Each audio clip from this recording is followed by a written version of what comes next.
C frame, which is also called center of mass frame of reference. It is denoted by symbol either C frame or COM frame, center of mass frame of reference. C frame basically एक ऐसा reference frame है जिसमें हम centre of मास के respect में पूरे system को देखते हैं। मींस हम एक ऐसा रेफरेंस फ्रेम लेते हैं जिसमें सेंटर ऑफ मास ओरिजिन पे है और बाकी पार्टिकल्स का मोशन हम सेंटर ऑफ मास के रिस्पेक्ट में देखेंगे कैसे हो रहा है। इस सिस्टम में या इस फ्रेम में ये खासियत रहती है कि linear momentum of the particles with respect to C frame is equal to 0. Linear momentum of the particles with respect to center of mass या C frame is 0.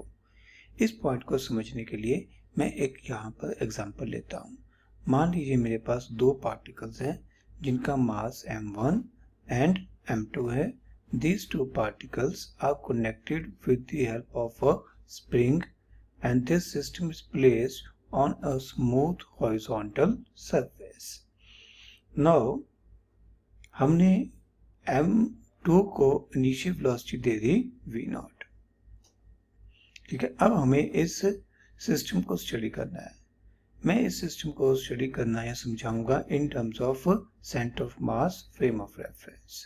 ठीक है, इसके लिए पहले तो ये देखिए कि अगर हम इस सिस्टम को एब्सोल्यूट फ्रेम में स्टडी करते हैं तो क्या होगा। m2 के ऊपर इनिशियल वेलोसिटी, m2 के पास इनिशियल वेलोसिटी v0 है, m1 के पास इनिशियल वेलोसिटी 0 है। सिस्टम ऑसिलेट करेगा, ठीक है, साथ ही साथ आगे भी मूव करेगा। ठीक है, अब कितना आगे मूव किया या m1 m2 की क्या वेलोसिटीज हैं किसी टाइम पे, ये सब समझना एब्सोल्यूट फ्रेम में बड़ा मुश्किल हो जाता है। इसलिए हम इसको C फ्रेम में कन्वर्ट करेंगे। तो सबसे पहले हम लोग कैलकुलेट करेंगे velocity of centre of mass of the system. हमारे पास जो स्टैंडर्ड फॉर्मूला है वो होता है m1 v1 plus m2 v2 upon m1 plus m2। This is velocity of centre of मास। तो यहाँ पर मैं वेक्टर्स तो नहीं लिखूंगा क्योंकि सिर्फ डायरेक्शन देखनी है तो एक ही तरफ है। m1 की इनिशियल वेलोसिटी 0 है, m2 की वेलोसिटी हमारे पास v0 है और टोटल मास हो गया m1 प्लस m2। तो हमारे पास यहाँ पर वेलोसिटी ऑफ सेंटर ऑफ मास बन जाएगी m2 v0 upon m1 plus m2। Clear जी। मैं आसान करने के लिए अगर ये मान लूँ कि m1 और m2 दोनों की मैग्नीट्यूड सेम है, इसका मतलब वेलोसिटी ऑफ सेंटर ऑफ मास मेरे पास क्या बन जाएगी m v0 upon m plus m which comes out v0 by 2. Velocity of center of mass is v0 by 2. अब मैं इस पूरे सिस्टम को C फ्रेम में रखूंगा। C frame means centre of mass frame of reference. इसमें मैंने दोनों ब्लॉक्स को रख दिया जिनके लिए मास हमने लिए थे m1 एंड m2। ठीक है, और इस C फ्रेम की वेलोसिटी हमारे पास कितनी है v0 by 2। Velocity of centre of mass represent v0 by 2। अब ये जो मेरे पास फ्रेम मैंने शो किया ये है C फ्रेम। अब हम इस फ्रेम में खड़े होके इस सिस्टम के m1 m2 के मोशन को स्टडी करेंगे। तो अब मुझे पहले क्या चाहिए, velocity of particle 1 with respect to C frame. ठीक है, आगे से मैं इतना बड़ा नहीं लिखूंगा, मैं लिखूंगा velocity of 1 with respect to C या v1c। v1c का फॉर्मूला क्या होगा, velocity of particle 1 minus velocity of C frame. Velocity of first particle यानी कि m1 की इनिशियल वेलोसिटी 0 थी, तो वेलोसिटी ऑफ C फ्रेम हमने अभी लिखी v0 बाय 2, तो ये मेरे पास आ गया minus v0 by 2। Similarly velocity of second particle with respect to C frame, ये हो जाएगा v2 minus vc। v2 initial velocity of m2 which is v0, तो ये हो जाएगा v0 माइनस vc। हमने v0 बाय 2 अभी कैलकुलेट किया तो ये बन जाएगा v0 बाय 2। यानी कि m2 की वेलोसिटी पॉजिटिव आई है तो ये इस तरफ है v0 बाय 2। m1 की वेलोसिटी अपोजिट डायरेक्शन में आने की वजह से यहाँ पर नेगेटिव साइन आया है, तो ये वेलोसिटी कितनी है v0 बाय 2। तो अभी हमारे पास सिचुएशन क्या है, हमारे पास ये दो पार्टिकल्स हैं जिनका मास हमने इक्वल एज्यूम कर लिया। ये दोनों पार्टिकल्स सेम स्पीड के साथ अपोजिट डायरेक्शन में मूव कर रहे हैं। अगर अब मैं इस सिस्टम का मोमेंटम कैलकुलेट करूं तो ये मोमेंटम कितना आएगा, इस पार्टिकल के लिए m2 के लिए कितना हो जाएगा, m into we naught by two, और m1 के लिए ये कितना हो जाएगा, क्योंकि डायरेक्शन अपोजिट है, momentum is a vector quantity, तो आपको डायरेक्शन का ध्यान रखना पड़ेगा, ये minus M V naught by two हो जाएगा। यानी कि मेरे पास इस केस में जो सिस्टम का मोमेंटम है वो जीरो आ जाएगा। ये एक जनरल रिजल्ट है।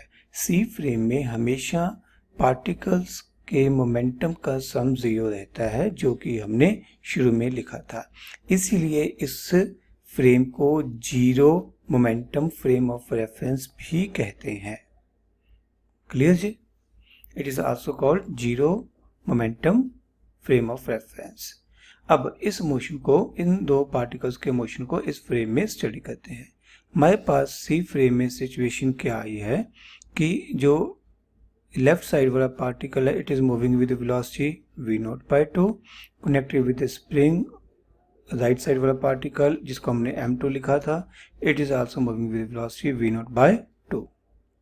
ये समझो ये टाइम जीरो की सिचुएशन है, दोनों मूव कर रहे थे अपोजिट डायरेक्शन में with equal speed but magnitude direction opposite.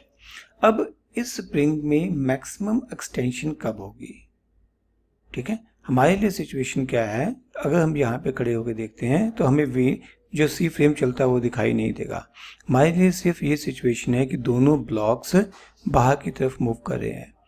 Extension तब मैक्सिमम होगी जब दोनों ब्लॉक्स मूव करना बंद कर देंगे। यानी कि फॉर मैक्सिमम एक्सटेंशन हमारे पास कंडीशन क्या बननी चाहिए, velocity of one particle with respect to C frame and velocity of 2 with respect to C frame should be equal to 0। ठीक है, मीन्स मैक्सिमम एक्सटेंशन के लिए हमारे पास कंडीशन क्या होनी चाहिए, हमारे पास कंडीशन होनी चाहिए कि सिर्फ C फ्रेम तो चल रहा है।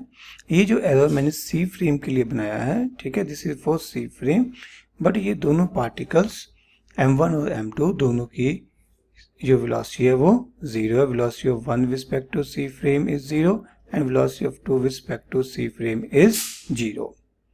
क्लियर जी? This will be condition for maximum extension. इस समय स्प्रिंग मैक्सिमम खींचा होगा। क्लियर जी? अब स्प्रिंग खींच गया मैक्सिमम, अब ये ब्लॉक्स वापिस आना शुरू करेंगे, यानी कि इस टाइम के बाद, मैक्सिमम एक्सटेंशन के बाद, ये दोनों ब्लॉक्स अंदर को मूव करना शुरू करेंगे। कुछ देर बाद स्प्रिंग अपनी वापिस ओरिजिनल मीन्स रिलैक्स्ड पोजीशन में आएगा। जब स्प्रिंग रिलैक्स पोजीशन में आएगा तो इस सिचुएशन को देखेंगे। पहले यहाँ पर स्प्रिंग रिलैक्स्ड पोजीशन में था, ब्लॉक्स बाहर को जा रहे थे, तो साइकिल पूरा होने के बाद, मतलब कि जब ये वापिस आ रहे होंगे तब सिचुएशन उल्टी होगी, स्प्रिंग रिलैक्स पोजीशन में होगा, बट ये दोनों ब्लॉक्स सी फ्रेम के रिस्पेक्ट में अंदर को मूव करेंगे। तो ये दोनों ब्लॉक्स सी फ्रेम के रिस्पेक्ट में अंदर को मूव करेंगे। उसके बाद, ठीक है, उसके बाद ये अब कंप्रेस होंगे। यहाँ पर एक्सटेंशन थी, कंप्रेशन। कंप्रेशन कब तक चलेगी, जब तक कि फिर से दोनों ब्लॉक्स सी फ्रेम के अंदर रेस्ट पे नहीं आ जाते। मैक्सिमम कंप्रेशन के टाइम पे इधर से भी कंप्रेशन हो रही है, इधर से भी कंप्रेशन हो रही है, ठीक है। तो मैक्सिमम कंप्रेशन पे ये दोनों ब्लॉक्स की वेलोसिटी फिर से जीरो हो जाएगी। Velocity of one with respect to C frame is zero, velocity of one with respect to C frame is zero. C frame v naught by two से constant velocity से चलता रहेगा। This will be condition for maximum compression. Maximum compression, ठीक है। तो आपको ये समझना है कि जब भी सी फ्रेम में बात करनी है, सी फ्रेम की वेलोसिटी या उसको एक्सेलरेशन असाइन कर दो। उसके बाद जो दो ब्लॉक्स, जो पार्टिकल्स सी फ्रेम के अंदर हैं, उनका मोमेंटम जीरो रहेगा, ठीक है। मैक्सिमम एक्सटेंशन के टाइम पे दोनों की वेलोसिटी जीरो होगी, मैक्सिमम कंप्रेशन के टाइम पे भी दोनों की वेलोसिटी जीरो होगी।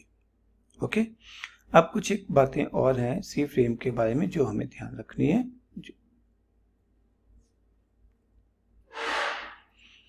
फर्स्ट पॉइंट है, अगर हमें सिस्टम की किनेटिक एनर्जी निकालनी हो, total kinetic energy of the system अगर हमें कैलकुलेट करनी हो, that is given by half into total mass of the system into velocity of C frame plus sum of the kinetic energies of the individual particles with respect to C frame. ठीक है, I repeat, पहला जो term है वो represent कर रही है kinetic energy of center of mass, और जो दूसरी टर्म है वो रिप्रेजेंट कर रही है kinetic energy with respect to center of mass of all particles, center of mass of all particles. ठीक है, इस पॉइंट को हम लोग एक एग्जांपल के थ्रू अभी देख सकते हैं। हमने पिछले एग्जांपल में बात की थी, यहां पर देखिए सिस्टम की किनेटिक एनर्जी कितनी थी, हाफ m2 v0 स्क्वायर। ठीक है, अब मैं इसको सी फ्रेम में कैलकुलेट करके देखूंगा। सिस्टम की T0 पे किनेटिक एनर्जी थी हाफ m2 v0 स्क्वायर। अब जो फॉर्मूला हमने लिखा उसके हिसाब से मुझे पहले फर्स्ट टर्म में सी फ्रेम के लिए वेलोसिटी लिखनी है, फिर इंडिविजुअल पार्टिकल्स के लिए वेलोसिटी और एंड हेंस किनेटिक एनर्जी लिखनी है।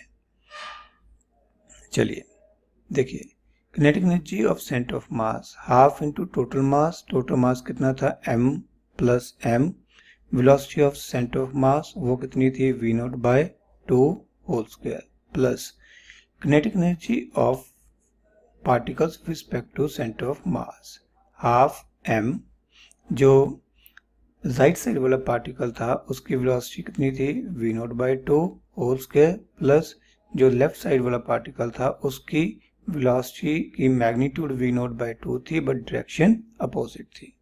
ठीक है, तो किनेटिक एनर्जी में तो वो पॉजिटिव ही आएगा।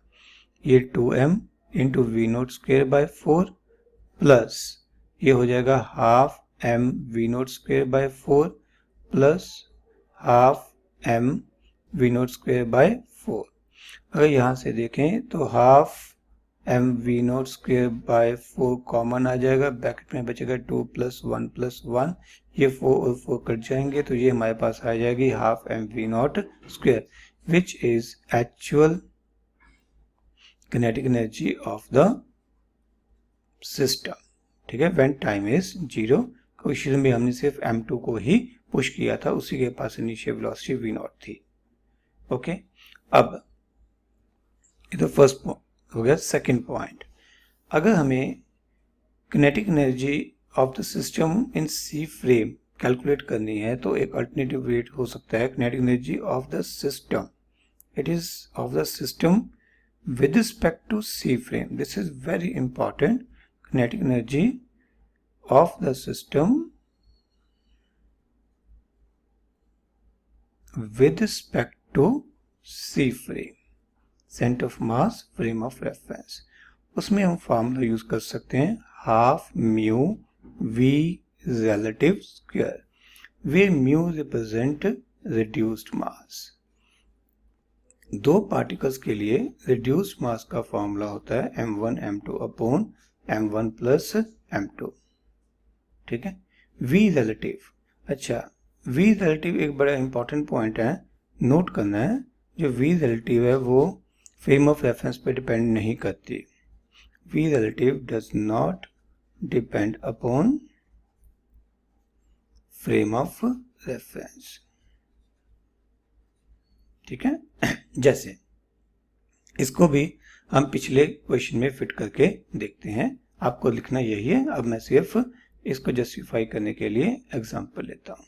ठीक है, यहां पर पिछले केस में मासेस इक्वल थे, तो ये हो जाएगा m into M upon m plus m, ये कैलकुलेशन पे आ जाएगा m बाय 2, तो रिड्यूस मास कितना हो जाएगा m by 2। v relative velocity कितनी आएगी, देखो v0 by 2 minus v0 by 2। एक पार्टिकल राइट की तरफ जा रहा था सी फ्रेम में, दूसरा लेफ्ट की तरफ जा रहा था। ठीक है, तो ये कैलकुलेशन में आ जाएगा 1/2 into m by 2 into v0 square. यानी कि 1/4 mv0 स्क्वायर। ठीक है, this is kinetic energy of the system with respect to C frame. Please make it sure it is with respect to C frame. It is not the total kinetic energy of the system. अगर total kinetic energy system की लिखनी हो तो हमें kinetic energy of center of mass यहाँ पे add करनी पड़ेगी। ठीक है, I repeat, kinetic energy of the system with respect to C frame is given by half mu v relative square. Mu is reduced mass, v relative is relative velocity. अब यहाँ पे ध्यान देना है, relative velocity does not depend upon frame of reference. अगर मैं पहले वाला केस लेता जिसमें दो पार्टिकल्स जुड़े हुए थे तो इसकी वेलोसिटी v0 थी, इस पार्टिकल की वेलोसिटी 0 थी। यहाँ पर भी v रिलेटिव कितना आना था, v0। अगर मैं इसको C फ्रेम में कैलकुलेट करता तो भी v रिलेटिव कितना आना था, v0। It does not depend upon frame of reference. अगला पॉइंट, अब momentum of the first particle लिखना हो with respect to C frame. इसका फॉर्मूला होता है म्यू इंटू वी रिलेटिव। ठीक है, अगर आपसे मैग्नीट्यूड की बात कर रहे हो तो ऐसे लिख सकते हो, momentum of the first particle with respect to C frame, momentum of the second particle with respect to C frame. ये दोनों इक्वल ही आएंगे बट डायरेक्शन अपोजिट होगी। ठीक है, तो म्यू इंटू वी रिलेटिव, दोनों की मैग्नीट्यूड, ये दोनों इक्वल एंड अपोजिट होंगे, तभी तो हम इसको zero momentum frame of reference कहते थे। C फ्रेम को समझने के लिए हम यहाँ पर एक दो एग्जाम्पल्स लेते हैं। ठीक है, मान लीजिए एक रिंग है या डिस्क है जो कि रोल करते हुए आगे बढ़ रही है। रोलिंग, जैसे आप एक टायर को बचपन में जमीन पे पुश करके छोड़ दिया करते थे, तो ये आगे भी बढ़ रही है और साथ में घूम भी रही है। It has combination of translational as well as rotational motion. ठीक है, अब इस डिस्क का जो सेंटर ऑफ मास है वो सेंटर पे है, ये आगे को बढ़ रहा है with velocity vcm, at the same time ये घूम रहा है विद एंगुलर वेलोसिटी ओमेगा। जब मैं इसे C फ्रेम में स्टडी करूंगा, ठीक है, उस केस में मेरे पास सिचुएशन कुछ ऐसी हो जाएगी, मेरे पास सिचुएशन ऐसी हो जाएगी लाइक दिस। ठीक है, C फ्रेम आगे मूव कर रहा है तो सेंटर ऑफ मास की वेलोसिटी मेरे पास C फ्रेम में 0 हो जाएगी। ठीक है, velocity of centre of mass in C frame, velocity of centre of mass in C frame will be 0 और मुझे ये डिस्क सिर्फ घूमती हुई दिखाई देगी। ठीक है, इन C frame I will have only rotation, there will be pure rotation in C frame, there will be no translation motion at all, but result वैसे का वैसा एप्लीकेबल है। kinetic energy पूरे सिस्टम की पूरी, तो टोटल kinetic energy क्या हो जाएगी, kinetic energy of the system with respect to C frame plus kinetic energy of the center of mass, kinetic energy of C frame। Okay, चलिए अब जो हमने पढ़ा उसको अप्लाई करने का टाइम आ गया। मेरे पास फर्स्ट क्वेश्चन है, दो ब्लॉक्स जिनका मास m है, उनको एक स्प्रिंग के साथ जोड़ा हुआ, स्प्रिंग कांस्टेंट k है, इस सिस्टम को आगे को पुल किया गया with initial velocity v0, B block को पुल किया गया। अब हमें इस फ्रेम में पूरी डिस्कशन करनी है, कुछ पॉइंट्स यहाँ पर लिखे हुए हैं जो हम वन बाय वन करके डिस्कस करेंगे। तो मैं स्टैंडर्ड वे से शुरू करता हूँ। पहले मैं देखूंगा velocity of centre of mass कितनी आ जाएगी, m v0 plus 0 upon m plus m। ठीक है, this will B v0 by 2। मेरे ख्याल से बिल्कुल वही है जो हमने पीछे एग्जाम्पल में किया था। अब इस सिचुएशन में हमारे पास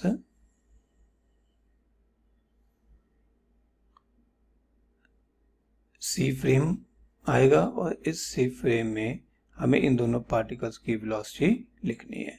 C फ्रेम आगे मूव करेगा विद वेलोसिटी v0 बाय 2, ये B ब्लॉक हो गया, ये ब्लॉक A हो गया। B ब्लॉक की वेलोसिटी C फ्रेम में हो जाएगी v0 बाय 2, ए ब्लॉक की वेलोसिटी सी फ्रेम में हो जाएगी v0/2, जैसा कि हमने अभी पीछे डिस्कस किया था, उसको मैं रिपीट नहीं करूंगा। ठीक हो गया। अब क्वेश्चन का फर्स्ट पार्ट है what is the maximum velocity of the B. हमें ये प्रूव करना है कि वो मैक्सिमम वेलोसिटी की वैल्यू कितनी है, v0। ये देखिए बी ब्लॉक आगे को बढ़ रहा है विद वेलोसिटी v0/2। ठीक है, सी फ्रेम भी आगे को मूव कर रहा है। अब अगर हम बात करते हैं v0/2 बी ब्लॉक की वेलोसिटी है, ठीक है, in with respect to C frame, वो सी फ्रेम आगे को मूव कर रहा है विद वेलोसिटी v0/2। जैसे जैसे बी ब्लॉक आगे जाएगा वैसे वैसे इसकी स्पीड कम होगी। ठीक है, अगर ये वापस आएगा तो डायरेक्शन अपोजिट हो जाएगी। तो इसका मतलब इसकी मैक्सिमम वेलोसिटी कब है, t0 पे। ठीक है, उस समय जो वेलोसिटी है with respect to frame of reference and frame की वेलोसिटी दोनों की डायरेक्शन सेम है, तो maximum velocity of B block will be equal to v0। Clear जी। सेकंड पॉइंट जो हमारे पास डिस्कस करना है, हमें ये प्रूव करना है कि अगर हम ग्राउंड से देखें तो ए ब्लॉक हमेशा राइट को ही जाएगा। अब देखिए अगर मैं ए ब्लॉक की बात करूं, मैं सिर्फ डायग्राम में ए ब्लॉक शो कर रहा हूं। ए ब्लॉक की बात करूं तो ए ब्लॉक की t0 पे वेलोसिटी कितनी है, with respect to frame of reference v0, और फ्रेम की वेलोसिटी कितनी है v0/2। तो velocity of block A initially is 0। ठीक है, अब जैसे जैसे टाइम पास करेगा ए ब्लॉक लेफ्ट को जाएगा, बट जैसे जैसे ब्लॉक लेफ्ट को जाएगा वैसे वैसे स्प्रिंग खींचेगा। स्प्रिंग की जो रिस्टोरिंग फोर्स है वो इस वेलोसिटी को कम करेगी। इसका मतलब with the passage of time A block की वेलोसिटी पीछे को कम होगी, तो ए ब्लॉक की वेलोसिटी हमेशा कितनी आएगी, इसकी वैल्यू कुछ कम हो जाएगी। मैं उसको v लिख लेता हूं। ठीक है, बट ये डायरेक्शन अपोजिट में है तो माइनस लिख दूं, प्लस सी फ्रेम की वेलोसिटी कितनी है v0/2। अब this value is v is less than v0/2। इसका मतलब ये वैल्यू हमेशा क्या आएगी, पॉजिटिव आएगी। इसका मतलब जो ए ब्लॉक है वो डेफिनेटली राइट साइड को ही मूव करेगा। अब अगर ब्लॉक ए वापिस आएगा तब ए ब्लॉक की वेलोसिटी और सी फ्रेम की वेलोसिटी सेम डायरेक्शन में होंगी, वो दोनों ऐड हो जाएंगे। इसका मतलब फिर भी ए ब्लॉक की वेलोसिटी राइट साइड को ही रहेगी। It means that A block की वेलोसिटी जहां तो 0 है, जहां वो हमेशा राइट साइड में रहती है। It means that second point prove हो गया, as seen from ground frame A will always move towards right side. Third point आ गया हमारे पास, spring will have maximum extension when both blocks A and B will stop. ये clear है। ठीक है, क्योंकि अगर ब्लॉक्स मूव कर रहे हैं तो या तो उनमें एक्सटेंशन हो रही है या स्प्रिंग में कंप्रेशन हो रही है। ठीक है, एक्सटेंशन या कंप्रेशन तभी रुकेगी जब स्प्रिंग्स की velocity with respect to C frame 0 हो जाएगी। ठीक है, इसमें कोई ज्यादा कंसर्न नहीं होना चाहिए। फोर्थ पॉइंट क्या है, spring will have natural length again when B is at rest. चलिए अब थर्ड पॉइंट डिस्कस हो गया कि स्प्रिंग की मैक्सिमम एक्सटेंशन तभी होगी जब दोनों ब्लॉक्स सी फ्रेम के रिस्पेक्ट में रेस्ट पे हो जाएंगे। Extension when A and B both will stop, actually यहां पे लिखना चाहिए था with respect to C frame.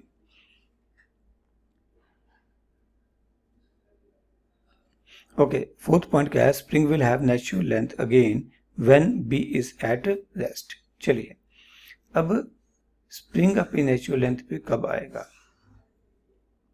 जब ये दोनों ब्लॉक्स वापिस मूव कर रहे होंगे।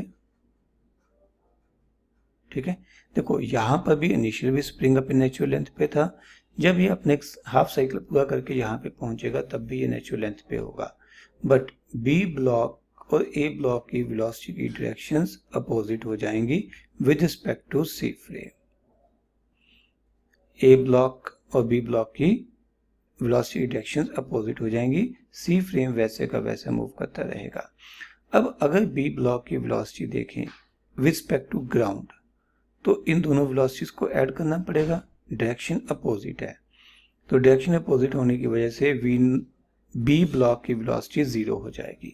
मीन्स स्प्रिंग अपनी नेचुरल लेंथ पे आएगा जब बी ब्लॉक रुक जाएगा और ए ब्लॉक के पास सारी की सारी वेलोसिटी आ जाएगी। ए ब्लॉक की वेलोसिटी इस टाइम कितनी होगी, v0/2 सी फ्रेम की वेलोसिटी प्लस v0/2 ब्लॉक की velocity with respect to C frame, दोनों की डायरेक्शन सेम है तो इन दोनों को प्लस कर देंगे तो ये v0 बन जाएगा। मीन्स स्प्रिंग की नेचुरल लेंथ पे मुझे ग्राउंड फ्रेम से क्या दिखाई देगा, मुझे दिखाई देगा ग्राउंड फ्रेम से कि b की वेलोसिटी 0 हो गई है और a is moving with velocity v0। Okay, next question.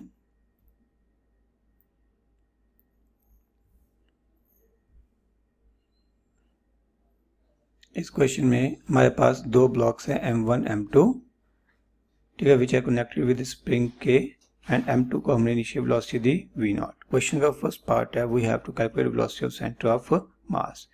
Velocity of centre of mass का फॉर्मूला होता है m1 v1 plus m2 v2 upon m1 plus m2, ठीक है जी। यहाँ पर v1 m1 की इनकी वेलोसिटी 0 है, m2 की वेलोसिटी को v0 दे रखा है, तो ये हो जाएगा velocity of centre of mass which is equal to m2 v0 upon m1 plus m2। Okay, अब हम अपनी इस डिस्कशन को सी फ्रेम में देखेंगे। सी फ्रेम में मुझे क्या दिखाई देगा, सी फ्रेम में सेंटर ऑफ मास की वेलोसिटी अपने पास आ गई m2 v0 upon m1 plus m2, ये हो गया m2, ये हो गया ब्लॉक m1। अब velocity of m1 with respect to C frame क्या फॉर्मूला होगा, velocity of 1 minus velocity of C frame. Velocity of 1 0 है, वेलोसिटी ऑफ सी फ्रेम कितनी लिखी हमने, m2 v0 upon m1 plus m2, which comes out minus m2 v0 upon m1 plus m2। Minus sign opposite direction को show कर रहा है, यानी कि हमें यहाँ पे दिखाई देगा सी फ्रेम में से कि m1 पीछे को जा रहा है with velocity m2 v0 upon m1 plus m2, और सिमिलरली हम velocity of m2 with respect to C frame निकाल सकते हैं, वो आएगी m1 v0 upon m1 plus m2। ये हमें आगे को चलता हुआ दिखाई देगा m1 v0 upon m1 plus m2 से, ठीक है। अब क्वेश्चन का पार्ट है what is the maximum extension of the spring. Conceptually spring में मैक्सिमम एक्सटेंशन तब आएगी जब दोनों ब्लॉक्स की रिलेटिव वेलोसिटी 0 हो जाएगी, दोनों ब्लॉक्स रुक जाएंगे। तो मैं वहां पर जैसा कि हमने सी फ्रेम की थ्योरी में पढ़ा था आज ही कंसेप्ट लगा सकता हूं वर्क एनर्जी थ्योरम का, work done by all forces is equal to change in kinetic energy. Work done by all forces इसमें कौन सी आएंगी, हाफ के एक्स स्क्वायर, ठीक है। स्प्रिंग फोर्स का वर्क डन नेगेटिव होगा plus change in kinetic energy लिखना है is equal to 1 minute. इस केस में हमने ब्लॉक्स को इनिशियल वेलोसिटी दी थी तो ब्लॉक्स बाहर मूव किए थे, स्प्रिंग की पोटेंशियल एनर्जी बड़ी थी तो यहाँ पे प्लस हो जाएगा, half k x maximum square is equal to half mu v relative square. This is kinetic energy with respect to C frame. Mu कितना हो जाएगा m1 m2 upon m1 plus m2। V relative calculate करने की जरूरत नहीं है, हमने बात की थी कि v relative frame of reference पे डिपेंड नहीं करती, तो यहाँ पर इन दोनों को माइनस करने के चक्कर में मत पड़ना, वी रिलेटिव हमारे पास v0 ही रहेगी। This is v0 square is equal to half k x maximum square. यहाँ से हमारे पास x मैक्सिमम की वैल्यू आ जाएगी, हाफ और हाफ कट जाएंगे, हमारे पास ये बन जाएगा k by k into m1 m2 by m1, कोई गड़बड़ हो रही है यार, ये k इधर के डिवाइड होना था बाय k, साथ में इसका root and multiply by v naught. ठीक है जी। नेक्स्ट क्वेश्चन में हमारे पास दो ब्लॉक्स हैं जिनकी वेलोसिटीज दी हुई हैं, v naught and two v naught, masses given है। हमें देखना है कि मैक्सिमम ये कितना खींचेंगे, ए की मैक्सिमम वेलोसिटी, बी की मैक्सिमम वेलोसिटी कितनी होगी एंड उनकी मिनिमम वेलोसिटीज कितनी होंगी। हम शुरू करेंगे velocity of centre of mass से। तो 2m into 2v naught minus m into we naught upon total mass m plus 2m। तो velocity of centre of mass हमारे पास कैलकुलेशन से बन जाएगी वी नॉट। यानी कि अगर हम सी फ्रेम में देखेंगे तो हमें इन पार्टिकल्स की वेलोसिटी, इनिशियल वेलोसिटी कैसे दिखाई देगी, 2m, पूरा सी फ्रेम मूव कर रहा है विद वेलोसिटी v नॉट। ठीक है जी। इसके लिए velocity respect to C frame ये हो जाएगी v नॉट, ये माइनस माइनस करके इधर हो जाएगी 2v नॉट। आप लोग सिंपल सा फॉर्मूला लगा सकते हो, velocity of b with respect to C frame. तो इसका फॉर्मूला क्या होगा, velocity of b minus velocity of C frame. b की वेलोसिटी अपोजिट डायरेक्शन में माइनस वी नॉट थी, सी फ्रेम की वेलोसिटी वी नॉट आ गई, तो ये velocity of b with respect to C frame हमारे पास हो जाएगी माइनस 2v नॉट। तो वही मैंने यहाँ पे किया, वैसे ही इधर भी हम कैलकुलेट कर सकते हैं। तो हमारे पास ये करंट सिचुएशन आ गई। ठीक है जी। अब क्वेश्चन ये है कि मैक्सिमम एक्सटेंशन कब होगी। मैक्सिमम एक्सटेंशन के लिए हमने फार्मूला पढ़ रखा है, work done by all forces is equal to change in kinetic energy. हमने अभी अभी पिछले क्वेश्चन में भी अप्लाई किया था। इसमें स्प्रिंग के पास काइनेटिक एनर्जी कन्वर्ट होकर पोटेंशियल एनर्जी में स्टोर होगी। Half k x maximum square is equal to half mu v relative square. Half और हाफ कट जाएगा, k into x maximum square is equal to mu reduce mass m into 2m on m plus 2m। v relative frame of reference पे depend नहीं करती, हम यहाँ से ही v reference calculate कर सकते हैं। वो कितनी हो जाएगी, 3v नॉट होल स्क्वायर। यहाँ से x मैक्सिमम की वैल्यू हमारे पास एक m कट जाएगा, ये बन जाएगा 2/3 into 9v not square by k, पूरे का स्क्वायर रूट हो जाएगा। एक 3 से 3 कट जाएगा, ये बन जाएगा अंडर रूट ऑफ, एक m मैंने यहाँ पे मिस कर दिया, under root of 6m v naught square by k। ठीक हो गया जी। ये क्वेश्चन का हमारा फर्स्ट पार्ट हो गया। क्वेश्चन का सेकंड पार्ट क्या है, maximum velocity of a and minimum velocity of a। a की मैक्सिमम वेलोसिटी तो मैक्सिमम वेलोसिटी ऑफ a तभी होगी जब ब्लॉक्स इनिशियली मूव कर रहे थे, तब ये वेलोसिटी कितनी थी, 2v नॉट। क्योंकि जैसे जैसे आगे जाएंगे a की वेलोसिटी कम होती जाएगी क्योंकि स्प्रिंग में रीस्टोरिंग फोर्स डेवलप हो जाएगी। तो maximum velocity of a will be 2v not. अब देखिए, जब स्प्रिंग वापिस अपनी इसी पोजीशन पे आएगा, अगर मैं सी फ्रेम में देखूं, जब स्प्रिंग अपनी वापिस इसी पोजीशन में आएगा तो दोनों ब्लॉक्स की जो डायरेक्शन ऑफ मोशन है वो अपोजिट हो जाएगी with respect to C frame. ये 2v नॉट से मूव कर रहा होगा और ये इधर से मूव कर रहा होगा v नॉट से। Block A and block B, C frame वैसे का वैसा चलेगा विद वेलोसिटी v नॉट। अब देखो, A की शुरू में वेलोसिटी थी v नॉट टूवर्ड्स राइट, अब वो वापस घूम के हो गई उल्टी तरफ v नॉट। इसका मतलब ग्राउंड के रिस्पेक्ट में कभी ना कभी उसकी वेलोसिटी जीरो हुई होगी, क्योंकि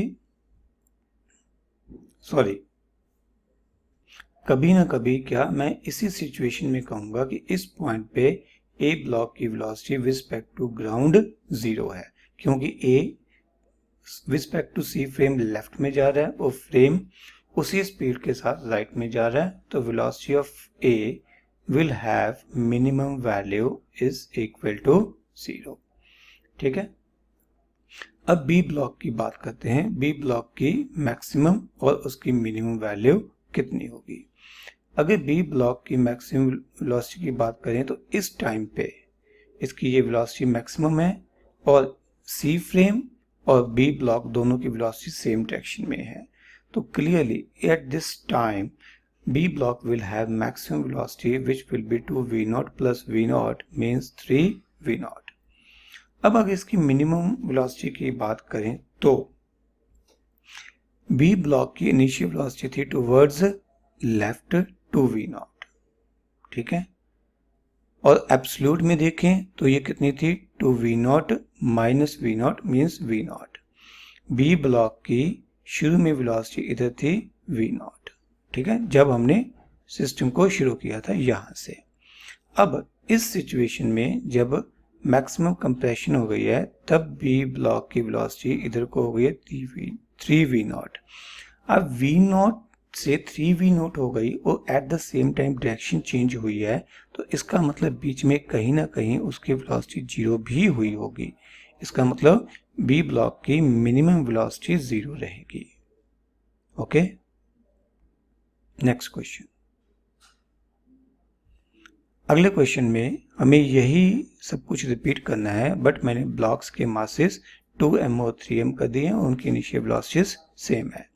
हम कैलकुलेट करेंगे velocity of centre of mass 3mv minus 2mv upon total mass 2m plus 3m, ठीक है, ये हो जाएगा v/5।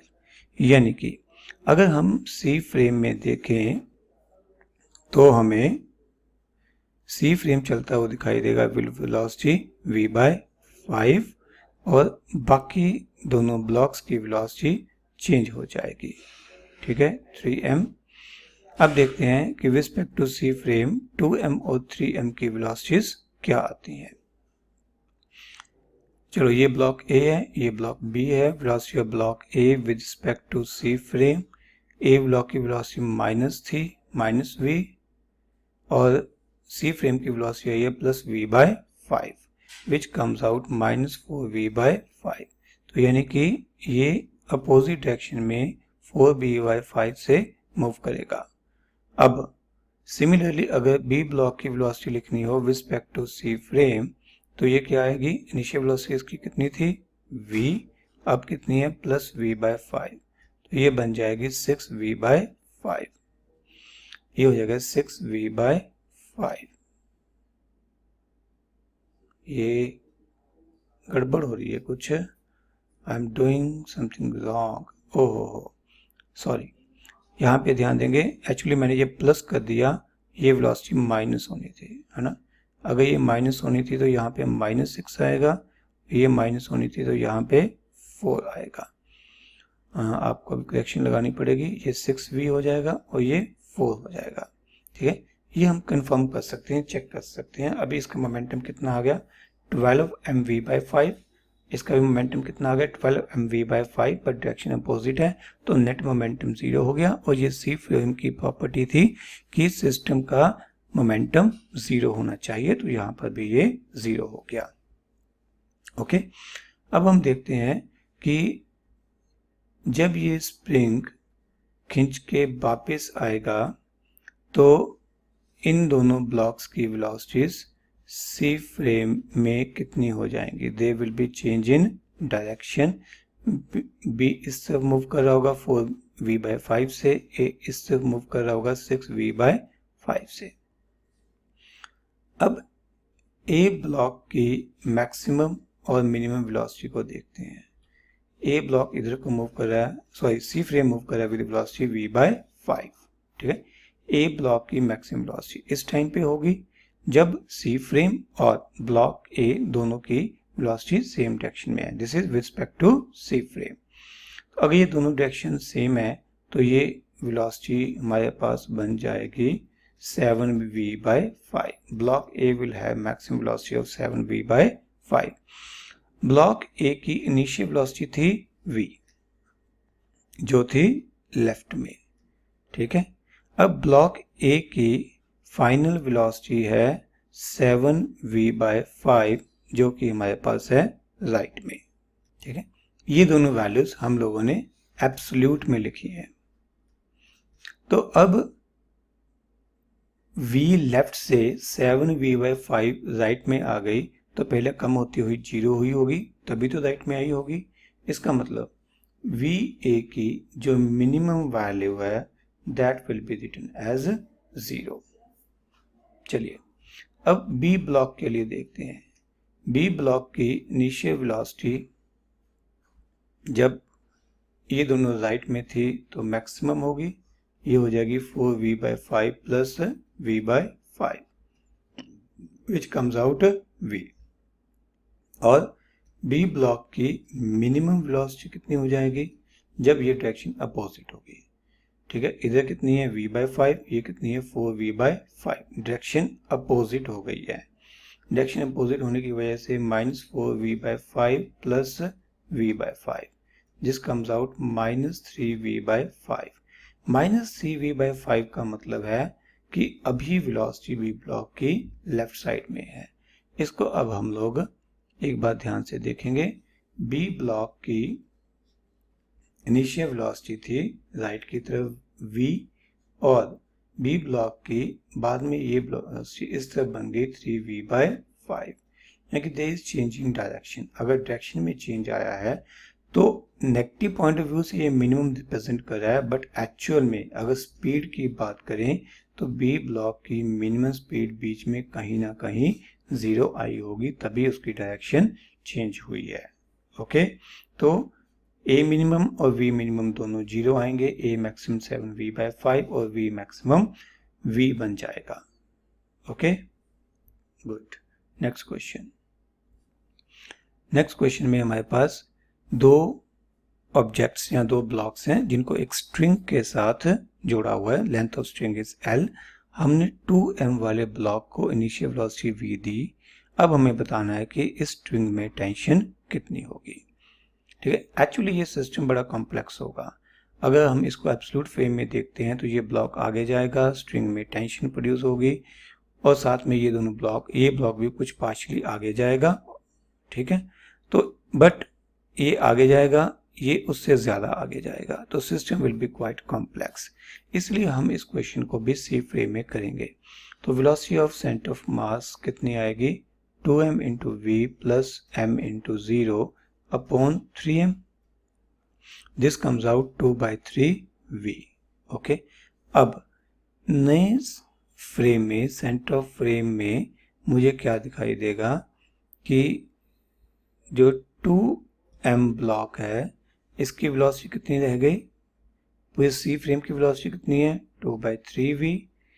ठीक है, ए ब्लॉक की वेलोसिटी कितनी बन गई v minus 2/3v means v/3, और बी ब्लॉक की वेलोसिटी बन जाएगी -2/3v।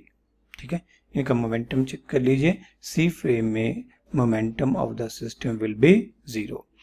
अब ये दोनों ब्लॉक्स सी फ्रेम में घूम रहे हैं अबाउट देयर सेंटर ऑफ मास। ठीक है, अब ये दोनों एक्चुअली सेंटर ऑफ मास आगे जा रहा है, तो इन दोनों के ऊपर दो वेलोसिटीज हैं v/3 एंड स्पीड देखूं तो 2v/3। तो it means that these two blocks are moving about their centre of mass या rotating about their centre of mass. क्योंकि हम सेंटर ऑफ मास के अबाउट बात कर रहे हैं तो ये लेंथ हो जाएगी 2l/3 and this length will be l/3, और इन दोनों को घुमाने के लिए ही रिस्पॉन्सिबल कौन है, टेंशन। और टेंशन का फॉर्मूला क्या होता है mv²/r। यहां पर अगर ए ब्लॉक के लिए बात करूं तो मास कितना हो जाएगा 2m, ए ब्लॉक की वेलोसिटी कितनी है v/3, और ये सेंटर ऑफ मास के अबाउट घूमेगी, और सेंटर ऑफ मास के अबाउट के लिए ये रेडियस r कितना हो जाएगा l/3। तो on calculation you will get it 6mv², नहीं ये हो जाएगा 2/3 mv²/l। ठीक है जी। Next question. इस क्वेश्चन में अभी हम वेलोसिटीज के बाद फोर्सेस की टर्म्स में बात करेंगे। क्वेश्चन क्या है, हमारे पास दो ब्लॉक्स हैं जिनका मास अलग अलग है, दोनों को एक स्मूथ सरफेस के ऊपर रखा हुआ है। ब्लॉक M के ऊपर एक कांस्टेंट फोर्स F अप्लाई की जा रही है और हमें बताना है कि इस स्प्रिंग की मैक्सिमम एक्सटेंशन कितनी होगी। डिस्कशन करने के लिए पहले हम एक्सेलरेशन ऑफ सेंटर ऑफ मास देखेंगे। उसका फॉर्मूला क्या होता है, नेट फोर्स अपॉन टोटल मास। यानी कि अगर मैं सी फ्रेम में देखूं तो सी फ्रेम में मुझे दिखाई देगा कि सेंटर ऑफ मास की acceleration F upon m plus m है। ठीक है, अब इन दोनों ब्लॉक्स के ऊपर कितनी कितनी फोर्स लग रही है। F2 force on capital M with respect to C frame. Force का फॉर्मूला क्या होना चाहिए, बोलो भाई। चलिए एक बार रिकॉल करते हैं। आपने अगर किसी फ्रेम में, किसी एक्सेलरेटिंग फ्रेम में फोर्स देखनी हो तो आप लिखते हो फोर्स इन एक्सेलरेटिंग फ्रेम। तो आप बेसिकली वहां पर एक सूडो फोर्स लगाते हो, actual force minus m into a। a is acceleration of frame of reference.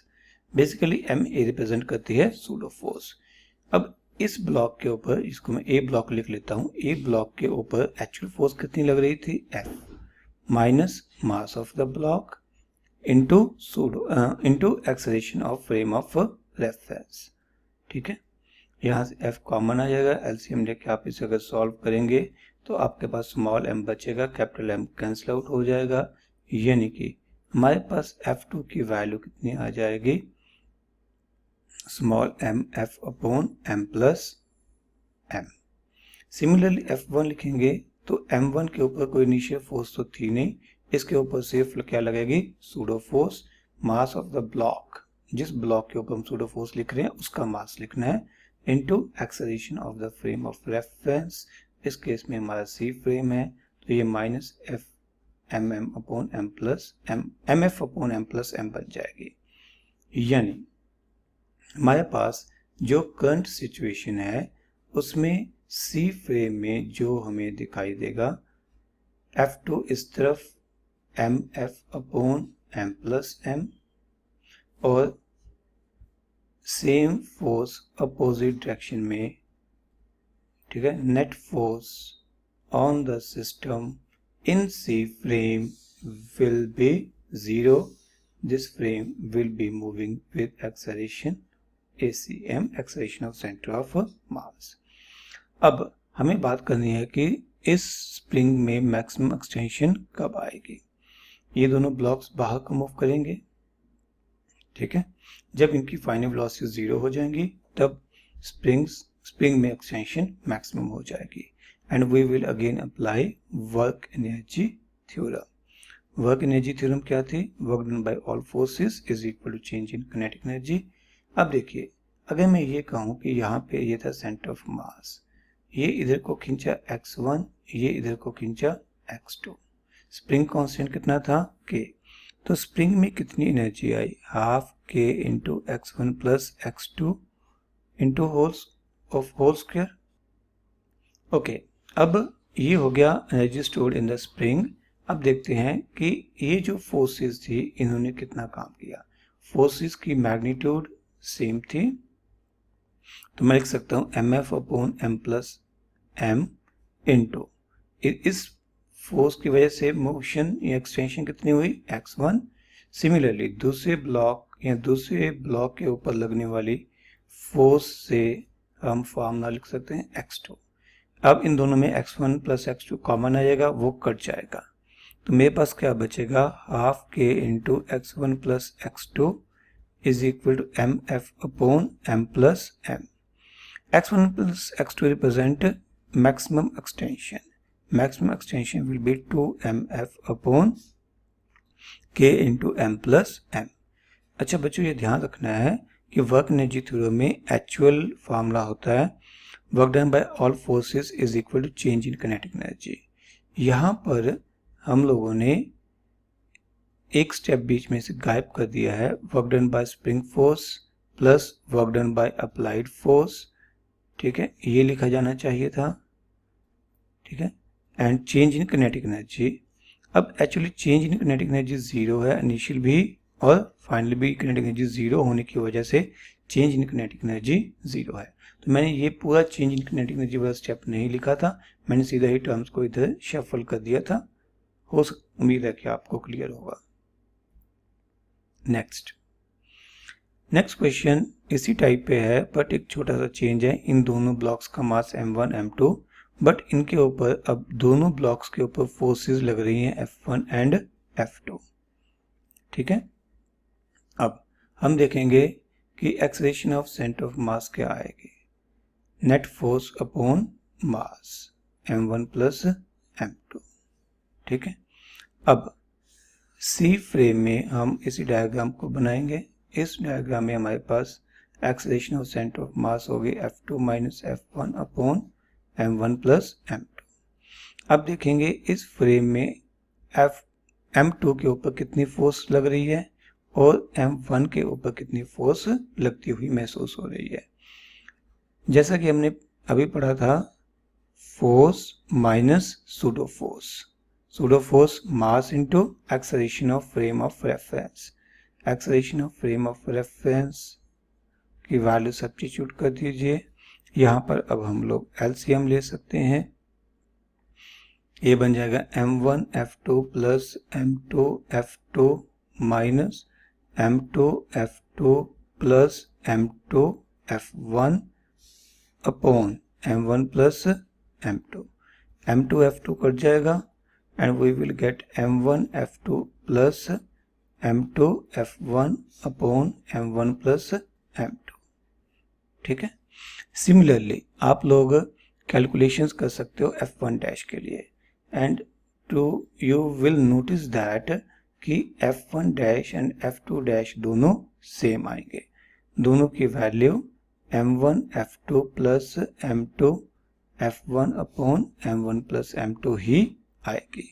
You can go for that. अब सिचुएशन ये बन गई कि इन सी फ्रेम दोनों ब्लॉक्स के ऊपर फोर्सेस लग रही हैं इक्वल एंड अपोजिट।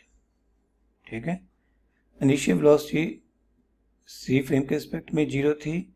जब मैक्सिमम एक्सटेंशन आ जाएगी तब भी इन दोनों की वेलोसिटीज 0 होगी। ठीक है, हम फिर से वर्क एनर्जी थ्योरम लगा सकते हैं। Work done by all forces is equal to change in kinetic energy. ठीक है, ये मान लीजिए मेरे पास सेंटर ऑफ मास है, एक तरफ एक्सटेंशन हुई x1, दूसरी तरफ एक्सटेंशन हुई x2।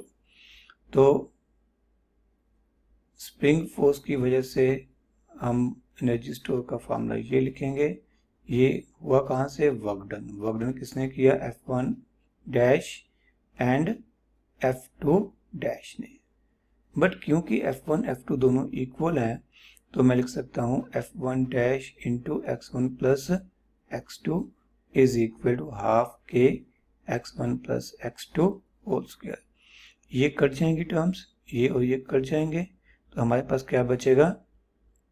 ये क्या है? x maximum. तो x मैक्सिमम कितना हो जाएगा? 2/k into F1 dash. F1 dash की वैल्यू हमने ये पहले से लिख रखी है, यहाँ पे सब्स्टिट्यूट करेंगे m1 f2 plus m2 f1 upon m1 plus m2। This is maximum extension in the spring when two forces are acting on these blocks.